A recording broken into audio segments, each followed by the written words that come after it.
Hello सांगमानी नमस्कार जय जगन्नाथ आपण मानक मो चैनल रे बहुत बहुत स्वागत।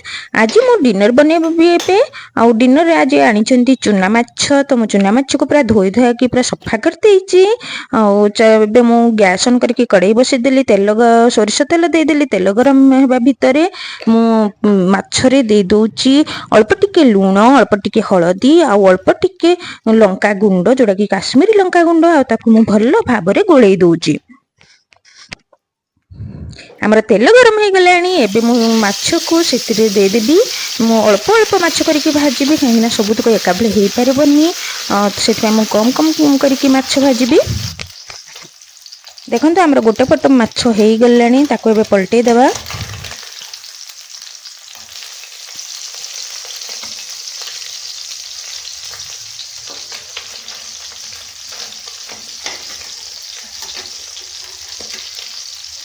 माछटा टिके माने फुटुची से डर लगुच पलटेबा लगी। आमर माछ पूरा रेडी हो जाइए दी पटु पूरा भजा हो जाइए भल भाव माछ भजा हो जाइए ताकू मु प्लेट को काढ़ी दउची।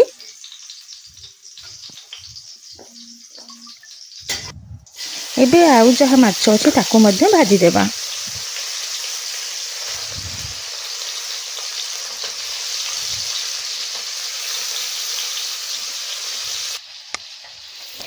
माछ भजा हेबा भितरे मु एपटे मसला रेडी कर दउची। गोटे ग्राइंडिंग जार रे मु 4 चामच नहीं जाउची सोरिष आउ सेतिरे मु अल्प किछि रसुण नहीं जाइची आउ अल्प टिके अदा नहीं जाइची आउ सेतिरे दे दउची पानी। एबे आकु हमें कोन करिबा ना भल्लो भाबे ग्राइंडिंग कर दबा। देखो मु ग्राइंडिंग कर सारी आमर पेस्ट मध्य पूरा रेडी हो जाइए सोरिष पेस्ट आउ एपटे आमर माछ भजा पूरा हो जाइए आउ ताकू प्लेट को काढ़ी दउची।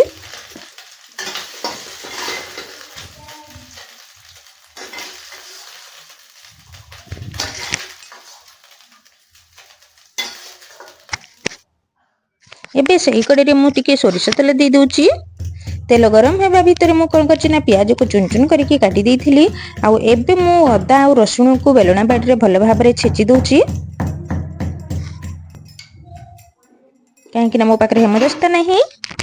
आउ तेल एपटे हमर गरम हो गलानी मु सेतरे गोटे तेजपत्र दे दउची आउ फुटण पई मु आधा चामच गोटा जीरा दे दउची आउ अदा रसुण छेचा आउ चुन चुन करके काटिथिबा प्याज को मध्य सेतरे दे दउची। एबे आकु भल भाबरे आमे चलेई दबा।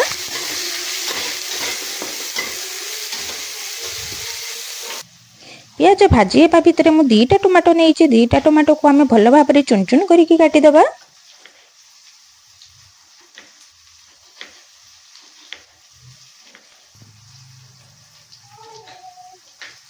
मो माँ ये भाव करती चुना माछ तरकारी।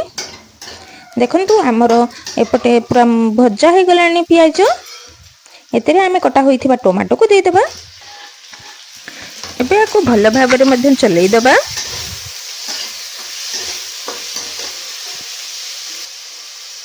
एबे सेतरे दे देबा स्वाद अनुसार लूण अल्प टिके हळदी आउ गोटे चामच म दे दोची काश्मीरी मिर्च पाउडर मीट मसाला गरम मसाला। एबे आकु भल भाबरे चलेई दबा।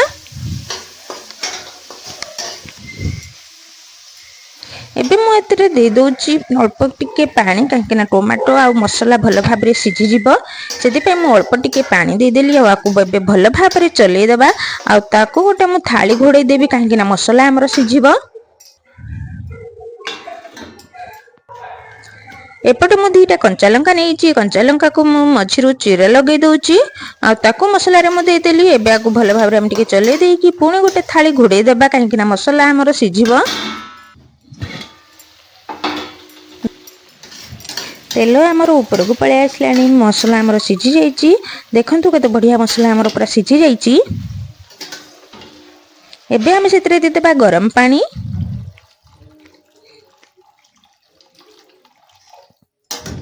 आकु एबे हमें 5 मिनिट फुटिबा पई छाडी देबा जल्दी फुटिबा से हम गोटे थाली घोड़े दोची। देखंतु हमर ये पूरा फुटी गलानी। एबे सेतरे दे देबा सोरिष बटा मु गोटे चामच सोरिष बटा नि जाइची आ अल्प टिके सोरिष बटा दे दोची। ताकू भल भाबरे हमें चले देबा आ टिके फुटिबा पई छाडी देबा। देखंतु फुटी गला परे हमें सेतरे दे देले चुना माछ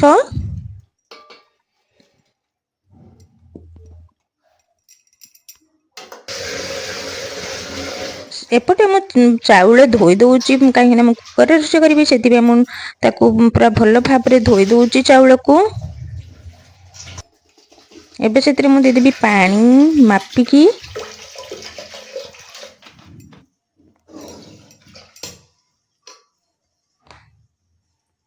सांग मैंने मुझे कप की ग्लास रे पानी मापिकी निएनी मुझे एमती हाथ में मापी दिए केते पानी दरकार हम। आ गैस ऑन करके मु बसई देली कुकर। आ एपटे मु कौन करछि धनिया पत्र को चुन चुन करके काटी देइछि। एपटे हमर माछ तरकारी पूरा रेडी हो जाइछि। मु सेतरे दे देली धनिया पत्र। चलंतु सर्व करबा। ସାଙ୍ଗମାନେ ମୋ ମା ଯେମିତି କରନ୍ତି ସେଇଭଳି ଭାବରେ ତାଙ୍କଠୁ ଶିଖିକି ମୁଁ ପୁରା ସେମିତି କରୁଛି। ଆଉ ଚାଲନ୍ତୁ ଦେବା ଦେଖିବା ମୋ ହଜବେଣ୍ଡ ଆଉ ପୁଅ କ'ଣ କହୁଛନ୍ତି ଖାଇକି। ଆଉ ସାଙ୍ଗମାନେ ଆପଣମାନଙ୍କୁ ଯଦି ମୋର ଭିଡ଼ିଓ ଭଲ ଲାଗୁଛି ତାହେଲେ ସବସ୍କ୍ରାଇବ୍ ନିଶ୍ଚୟ କରିଦେବେ, ଲାଇକ୍ କରିବେ, କମେଣ୍ଟ କରିବେ ଆଉ ସେୟାର କରିବେ। ଚାଲନ୍ତୁ ଦେବା ଖାଇବା ଲାଗି।